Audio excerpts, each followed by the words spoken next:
finally got my hands on a Samsung Galaxy S9.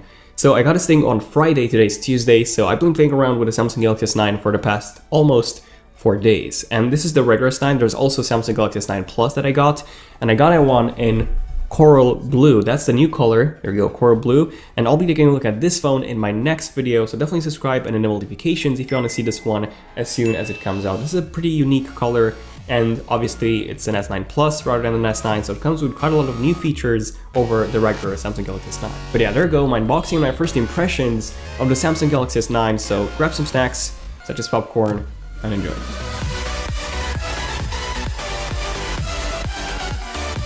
Okay, so taking a look at the actual box, on the front we get an iPhone 6s logo. Oh wait, no, that's wrong video. On the front of the box we get a Samsung Galaxy S9 logo.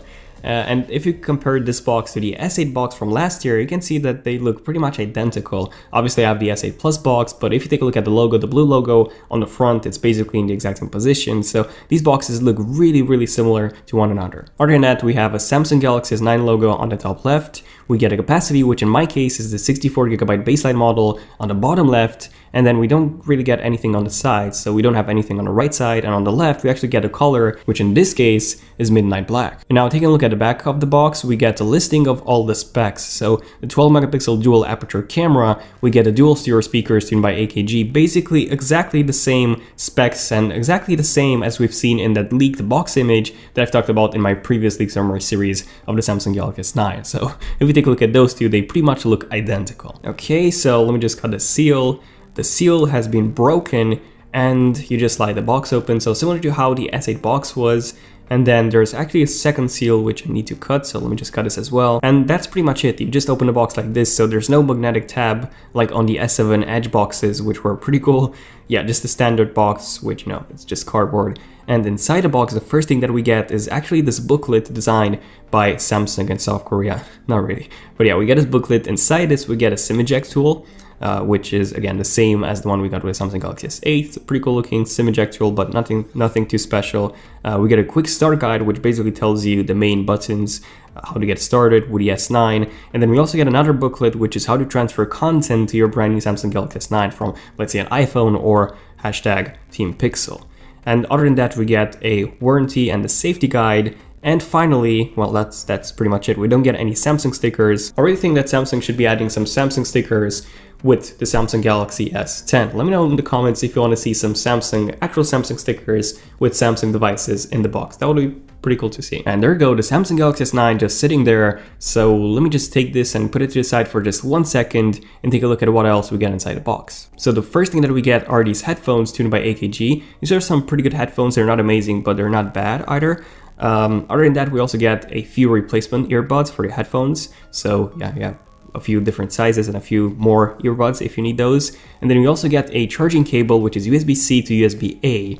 Now, this is, you know, nothing really special about this cable. I just wish this one was USB-C to USB-C so that you could use it with, you know, laptops or tablets and charge it from there as well. We then get a power adapter, which in my case is the UK model, because, you know, I live in the UK. This is actually a really compact power adapter. The third foot is actually retractable, which not a lot of UK power adapters come with. So this is actually a really good charger, one of my favorite designs in terms of UK power adapters. And then we also get two more things. So the first one is a micro USB to USB-C adapter, so that you can pretty much use your old chargers and old accessories, such as, for example, the first generation Gear VR.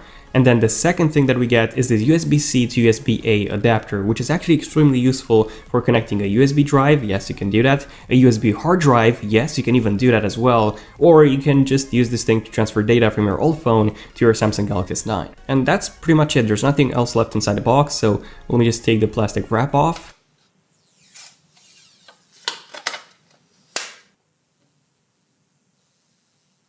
And let's set this thing up. Let's boot it up. And let's set this up. Okay, so I've been using the Samsung Galaxy S9, so the smaller S9 for the past almost 4 days now, and here's my first actual impressions, my initial review of the Samsung Galaxy S9. Okay, so first things first, holding this thing in the hand, the S9 feels so small. It's actually a really compact phone. So I was using the S8 Plus last year, and that was a pretty large device, but this thing is really compact. You can easily use it with one hand, so yeah, in terms of how it feels and how it looks, It feels really good. It's a compact phone, but it looks really similar to the Samsung Galaxy S8 from last year. So if you compare this side by side to the S8, they look really, really similar. Now, I don't really have the small S8, I have the S8 Plus. The bezels are a bit thinner on the S9, but not by that much. So it's not really something that you would notice unless you look side by side at both of these phones. Now, another change with the S9 is something that I haven't really seen anyone talk about, and that's the actual frame. So on the S8, basically the back, the frame, and the front, they all looked like as if it was just one material, because the frame was made out of this glossy, it was basically polished aluminum. Now, on the S9, it's just raw, unpolished aluminum. So basically, you know, the frame stands out a lot from the actual device. So instead of being black, glossy black, now it's sort of like a matte gray, a lighter gray. So yeah, I don't think it looks as good as the S8. Let me know in the comments what you guys think about this, but in my opinion, it looks worse than the S8 because it just doesn't blend in with the actual phone. Now, something else that I've noticed in terms of the S9 is the actual display. So the display definitely looks better than the S8's display. Not by a lot, but it's definitely brighter. The colors are a bit better. So Samsung bumped the brightness to about the same level as the Note 8's display, which is 1200 nits. That's peak brightness on a 10% window, so it's not on the full display. But yeah, overall the display is better than the S8's display from last year. Now, another change with the S9 is actually on the back of the phone. So now the fingerprint reader is in the middle instead of being on the back on the right. So it's a bit more easier to reach, but it's not as good as the Pixel's fingerprint reader, which is, you know, dead center in the middle, and it's also round. So this is it's quite small. So I would say it's a bit difficult to feel. And yes, sometimes you will confuse it with the actual camera because, you know, it's on the same frame essentially. So yeah, it's a bit better than the S8, but it's not as good as on the Pixel, for example. But overall, the S9 is a much more compact smartphone than for something like an S8 Plus or an S9 Plus. But I kind of like it overall. I do prefer the S9 Plus because of the dual camera module and also the extra 3GB of RAM. So unfortunately this year, Samsung added quite a lot of new features to the S9 Plus versus the S9. So we get, again, 2GB of extra RAM on the S9 Plus, we get a better camera, as opposed to last year when it was just, you know, the S8 and the S8 Plus were pretty much the same phone, just one of the most larger, with larger battery. But this year, there's so many more reasons to get the S9 Plus over the smaller S9. Now, a few more things that I do want to mention. The first thing is actually the speed. So this phone definitely feels a bit faster than the Samsung Galaxy S8 Plus from last year. So yeah, it's more fluid. It runs on Android 8.0 versus 7.0. Yes, we still have 7.0 on the Samsung Galaxy S8. They haven't been updated yet. Still waiting. Come on, Samsung. But yeah, speed-wise, it feels faster than the Samsung Galaxy S8 and the S8 Plus from last year. Not by a lot, but it's definitely faster. Also, Samsung's restore function is horrible. So keep in mind that I have a backup for the Google account and for the Samsung account. So pretty much everything on my S8 was fully backed up, and Samsung just couldn't restore all of my data exactly as it was on my S8 to my S9. I did this restore process like 4 times, it failed 3 times, and the 4th time it kind of worked, but you know, I never got all the apps back, and obviously the home screen is still a mess. And the apps, my folders, aren't really that organized. So yeah, if you want to restore all of your previous data to your new phone, you have to use a third-party launcher or a third-party backup solution, or just use an iOS device or a Google Pixel. So yeah, transferring my data from my S8 Plus to my S9 was a huge pain. I spent basically an entire day just doing this because they kept failing over and over again, possibly because Samsung servers were full, but still. Just something that I really wanted to mention. Also, we still don't have double tap to wake. Why? Why Samsung? Why don't we have double tap to wake? And also, the charging port on the bottom still isn't centered. Why Samsung?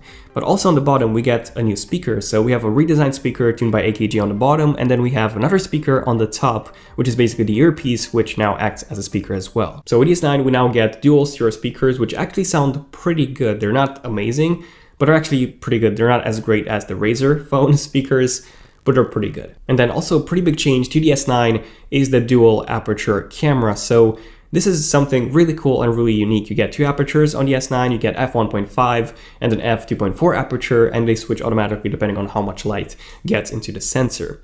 So yeah, this is something that I will be testing in a few separate videos, so definitely subscribe and enable notifications for those Zone of Tech ultimate camera comparisons like I've done before, like 20 tests, basically testing everything from the bitrate to the portrait mode, time-lapse, panorama, basically lots of tests coming in the camera comparison. So definitely stay tuned for those, and also stay tuned for the ultimate speed tests between the Samsung Galaxy S9 and quite a few phones. Let me know in the comments what phones do you want me to compare and test.